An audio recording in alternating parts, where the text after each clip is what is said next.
L-ex kap nazzjonalista Adrian Delija fetaħ rapport mal-Pulizija kontra partitarju ferventi tal-kap nazzjonalista Elix Borg minħabba li kumment fuq il-medja soċjali li għadda fuq it-tifel ta' Delija. Dan il-kumment għaddih Peter Dakotrus f'kumment taħt kitba ta' opinjoni li għamel il-kunjatu ta' Adrian Delija fuq il-Malta Independent. F'din l-opinjoni Emanuel J. Gallia qal li l-Partit Nazzjonalista qed jifga minn ġewwa sforz il-kontroll intern li qed imexxi lil dan il-partit. Dakotrus ikkummenta li lan ta' Gallia u li jkisser lill-Partit Nazzjonalista. Żied jgħid li meta tqis li huwa in-nannu tat-tifel ta' Adrian Delija dan isir krudili u ta' stmerrija. Fil-kampanja biex Elix Borg sar kap nazzjonalista Dakotrus kien intervistaħ f'attività tiegħu.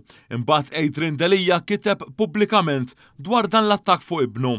Mas-sit Lavi Malta, Delija qal li huwa qajjem il-ment mal-Partit Nazzjonalista hekk kif Dakotrus iservi f'Kumitat Nazzjonalista u għadu qed jistenna risposta.